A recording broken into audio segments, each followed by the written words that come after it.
Mummy जी, mummy जी, क्या हुआ बहू? कुछ चाय नाश्ता मिलेगा कि नहीं मम्मी जी? स्कूल में बच्चों के एग्जाम चल रहे हैं, मुझे वैसे ही घर आने में देर हो जाती है। बस थोड़ी देर रुको, अब भी ले आती हूँ मैं। आपको मैंने कितनी बार समझाया है मम्मी, जब स्कूल में बच्चों के एग्जाम चलते हो तब हम लेट स्कूल नहीं पहुँच सकते। और आप हो कि कभी समय में चाय नाश्ता नहीं देते। बस बना ही रही हूँ बहू। रहने दो, बनाकर आप ही खा लेना, मैं कैंटीन में खा लूंगी। एक तो अपने घर परिवार के लिए जॉब करो और यहीं पर कदर नहीं होती, 2 वक्त की रोटी भी समय पर नसीब नहीं होती। पता नहीं मम्मी जी, आप दिन भर घर में करती क्या हो? अरे बेटा, आज मैं वो मॉर्निंग वॉक पे चली गई थी, इसलिए नाश्ता नहीं बना पाई।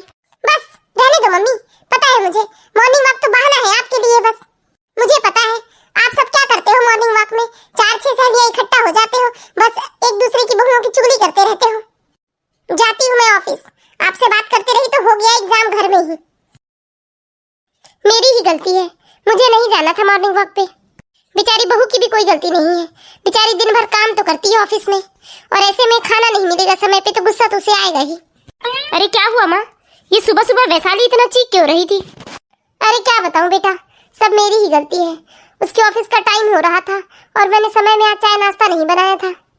तो इसमें इतना चीखने की क्या जरूरत है माँ? उसे जब पता था कि आज उसे ऑफिस जल्दी जाना है तो उसे खुद ही उठकर बना लेना था। अरे तू तो जाने दे बेटा ये सब बातें, तू ध्यान मत दे इन बातों में, नहीं तो बिना मतलब के कलेश हो जाएगा घर में। बस एक ही हफ्ते की बात है माँ, काम वाली आंटी अगले हफ्ते आ ही जाएगी।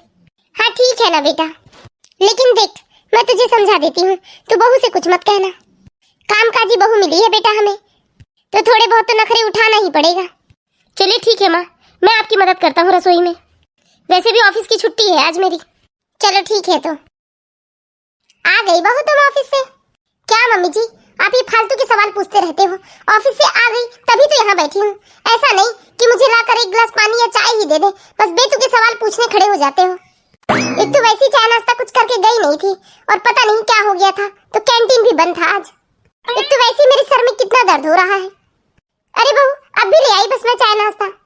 एक तो इनके लिए जॉब भी करो और इस घर में कदर भी नहीं होती। सच में कितना थक गई हूँ आज मैं, और सर तो जैसे फटा जा रहा। अरे यार, ये अब किसका फोन आ रहा? इनकी लाडली बिटिया का फोन है। इनको तो बस कोई समय नहीं लगता, बस जब मन करे मुंह उठाए फोन लगा लेते हैं।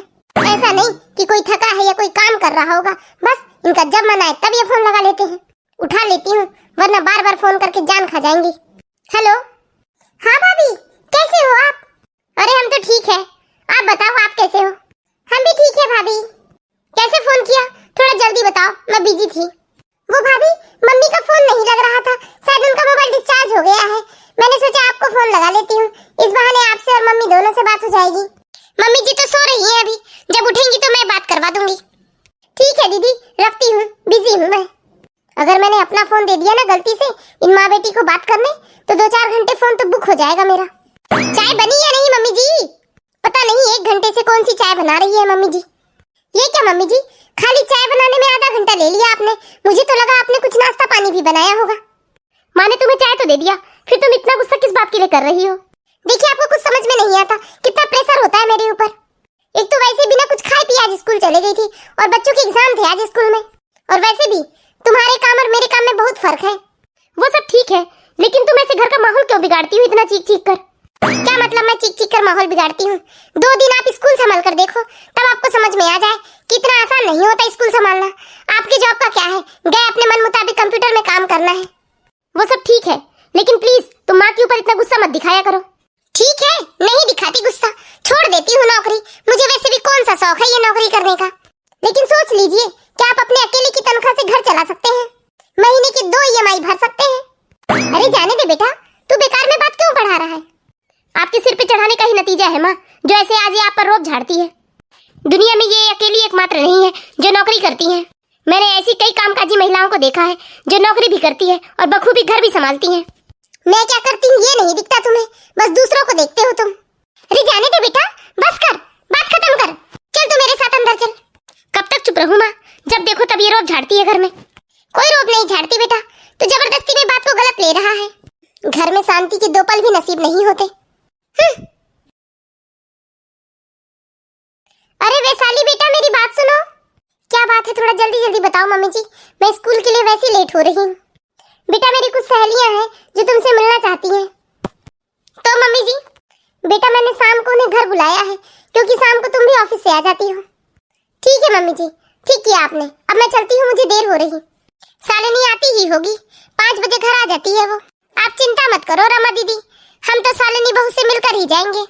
लो बहू भी आ गई। नमस्ते आंटी। अरे पैर छू के आशीर्वाद लो बेटा।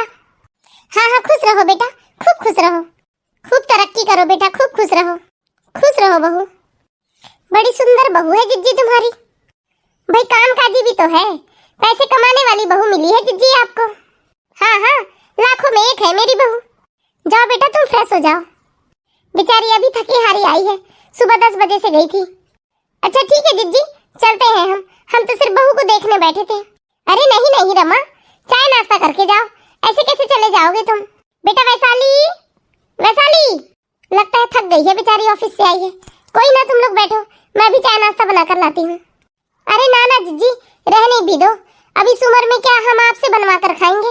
एक बात कहूँ दीदी, अच्छी बात है कि आपकी बहू काम काजी है, पैसे कमाती है, लेकिन बहुओं में थोड़ा संस्कार भी होना चाहिए। और नहीं तो क्या जिज्जी, थोड़ा सिखाओ अपनी बहू को। अरे नहीं नहीं, ऐसी कोई बात नहीं है, मेरी बहू तो सच में बहुत अच्छी है, पर बेचारी के स्कूल में भी एग्जाम चल रहे हैं तो वो बहुत थक जाती है और घर आकर काम भी करना पड़ता है उसे। ठीक है ना जिज्जी, चलते हैं हम लोग। ठीक है, नमस्ते, फिर कभी आना तुम लोग छुट्टी के दिन। ठीक है जिज्जी। अरे काम काजी है तो क्या हुआ, घर में आए गए की पूछ भी तो आनी चाहिए बहू को। क्या मम्मी जी, आप मुझे हमेशा हर किसी के पैर छूने कहती हैं। तो क्या हो गया बहू, वो उम्र में तुमसे कितनी बड़ी है, वैसे भी बड़ों का आशीर्वाद लेना चाहिए। लेकिन आपको पता है ना मम्मी जी, मुझे ऐसे हर किसी के पैर छूना पसंद नहीं है। भाई मेरी भी कोई इज्जत है, मैं इतने बड़े स्कूल में जॉब करती हूँ। लेकिन बेटा साथ ही साथ तुम इस घर की बहू भी हो, इसलिए कुछ फर्ज तो तुम्हें बहू के निभाने पड़ेंगे। देखिए मम्मी जी, मैं आपको साफ साफ बता देती हूँ, मुझे ऐसे रस्म रिवाज के बंधन में मत बांधिए आप। मैं अन्य महिलाओं की तरह घरेलू महिला नहीं हूँ, कामकाजी महिला हूँ, और मेरे पास ये सब फालतू के रस्म रिवाजों की फुर्सत नहीं है। आपको शौक है आपकी सहेलियों को बुलाने का, तो मैं आपको मना नहीं करती, आप अपनी सहेलियों को बुलाओ, खूब खाओ पियो, खूब बातें चीतें करो, लेकिन प्लीज देखो आप इन सब में मुझे इन्वॉल्व मत किया करो, मेरे पास टाइम नहीं रहता। आज किस बात से बहस कर रही हो वैशाली तुम माँ से, कल ही आ जाएगी हमारी काम वाली आंटी। आज बात सिर्फ काम की नहीं है जी, आप मम्मी जी को समझा दीजिए, मुझे ऐसे हर किसी के पैर छूना पसंद नहीं है। भाई मेरी भी कोई रेपुटेशन है, इतने बड़े स्कूल में जॉब करती हूँ मैं, ऐसे अड़ोस पड़ोस की महिलाओं के पैर थोड़ी ना छूते फिरूंगी मैं। तो इसमें क्या बुराई है वैशाली, बड़ों के पैर छू के आशीर्वाद लेने में कोई बुराई नहीं है। आपको बुराई नहीं दिखती तो आप मजे से छूते रहे सबके पैर, मुझे पसंद नहीं है पैर वैर छूना। आए दिन कुछ न कुछ मुझ पर थोपते रहते हैं, रस्म रिवाज बता बता कर। मेरे स्कूल में एक तो एग्जाम चल रहे हैं, मुझे कितना सारा पेपर वर्क करना है, और मम्मी तो खामोखा यहाँ टाइम पास करवाती है मुझसे। लेकिन बेटा मैंने तो सिर्फ तुम्हें पैर ही छूने कहा था। वही तो मैं आपको समझाना चाहती हूँ मम्मी जी, मुझे सिर्फ ये पैर छूना ही पसंद नहीं है। ठीक है बेटा, आइंदा से याद रहेगा मुझे, मैं तुम्हें कभी किसी के पैर छूने नहीं बोलूंगी। कम से कम आपको अपनी गलती तो समझ में आई मम्मी जी। ये वैशाली अपने आप को समझती क्या है माँ, क्या जॉब करने वाली महिला कभी किसी का सम्मान नहीं करती। मुझे तो अभी ये वैशाली का व्यवहार बर्दाश्त नहीं होता माँ। लेकिन बेटा हम चाहकर भी कुछ नहीं कर सकते, कितना सारा कर्ज है अभी हम लोगों के ऊपर, और अकेले तेरे तनख्वाह से ये सब चीज कैसे मैनेज होगी। लेकिन माँ कितना बर्दाश्त करूँ मैं, बदतमीजी की भी हद होती है। क्या बुजुर्गों के पैर छू लेती तो इसका आत्मसम्मान कम हो जाता, इसे तो सबक सिखाना पड़ेगा माँ। अरे जाने दे बेटा जाने दे, मैं आज ही वैशाली के माँ बाप को फोन करता हूँ और बताता हूँ उनकी लड़की कितनी बदतमीज है। अरे आंटी अंकल आप कब आए? बस अभी अभी बेटा। प्रणाम पापा जी, प्रणाम मम्मी जी। खुश रहो बेटा। हाँ हाँ बेटा खूब तरक्की करो। बैठिए ना, आप लोग खड़े क्यों हैं? मैं अभी आप लोगों के लिए चाय नाश्ता लेकर आती हूँ। लेकिन आप क्यों समधन जी, इस उम्र में क्या बहू के होते हुए आप चाय नाश्ता कराएंगे हमें? वो बात ऐसी थी समधन जी की, हमें सब पता चल गया है, आपको कुछ छुपाने की जरूरत नहीं है। आप बैठिए आराम से, मैं अभी वैशाली को आवाज लगाती हूँ। अरे मम्मी पापा आप कैसे हैं मम्मी पापा आप? और अचानक ऐसे बिना बताए? अब बात ही कुछ ऐसी है बेटा कि हमें अचानक आना पड़ा तुम्हें बिना बताए। अच्छा मुझे लगता है मम्मी जी ने जरूर कोई शिकायत की होगी मेरी। अरे वो क्या शिकायत करेगी बेटा, बहुत किस्मत वाली हो तुम जो तुम्हें ऐसी सास मिली है। लेकिन तुम सुधर जाओ बेटा। हाँ हाँ बेटा तुम्हें सुधरना होगा। मुझे सब पता है, मम्मी जी ने ही कोई शिकायत की है मेरी। नहीं बेटा उन्होंने कोई शिकायत नहीं की है, लेकिन तुम्हारा व्यवहार ही ऐसा है कि अड़ोस पड़ोस में तुम्हारे चर्चे होने लगे हैं कि तुम बहुत बदतमीज बहू हो और तुम कामकाजी होने का घमंड बताती हो अपने ससुराल में और अपने बुजुर्ग सासू माँ से घर का सारा काम करवाती हो। तो क्या करूं मम्मी, मेरे पास टाइम नहीं होता घर के कामकाज के लिए, नौकरी करती हूँ मैं। बेटा तेरी भाभी भी तो नौकरी करती है, लेकिन वो तो बराबर से घर के कामकाज में हाथ बटाती है और आए गए का खूब मान सम्मान करती है। हाँ बेटा, तुम्हारी माँ सच कह रही है। और इतने सालों में आज मुझे बहुत शर्मिंदा होना पड़ा जब मैंने तुम्हारे बारे में सुना कि तुम अपने ससुराल वालों पर कितना अत्याचार कर रही हो। सोचो, यही बर्ताव तुम्हारी भाभी हमारे साथ करे तो तुम्हें कैसा लगेगा?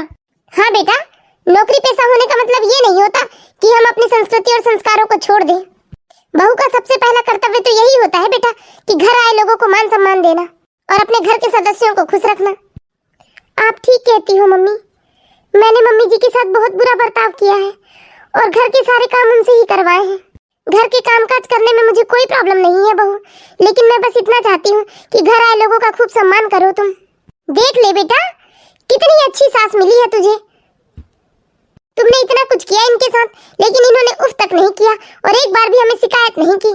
वो तो हमें रमा से पता चला कि तुम ऐसा करती हो अपने ससुराल में। हाँ मम्मी, रमा आंटी ठीक ही कह रही थी। मुझे कहीं ना कहीं गुरूर हो गया था मम्मी कि मैं जॉब करती हूँ और घर के खर्चों में मदद करती हूँ। हाँ बेटा, तू किसी और के घर के खर्चों में मदद नहीं करती, ये तेरा ही घर है और तू अपने घर के ही खर्चों में मदद कर रही है, फिर गुरूर किस बात का? विनोद जी प्लीज मुझे माफ कर दीजिए, मैंने आप लोगों का बहुत दिल दुखाया है। विनोद जी, मुझसे माफी मांगने की जरूरत नहीं है वैशाली, माफी मांगना ही है तो माँ से मांगो जिसे तुमने बार बार हर्ट किया है। मुझे माफ कर दीजिए मम्मी जी। अरे हाँ बेटा, मैंने तुम्हें माफ कर दिया और मैं आप सभी दर्शकों से भी विनती करती हूँ कि जो गलतियाँ मैंने की वो गलतियाँ आप लोग ना करें और हर किसी का सम्मान करें। और ऐसे ही मोरल स्टोरीज देखते रहने के लिए प्लीज हमारे चैनल को सब्सक्राइब करें।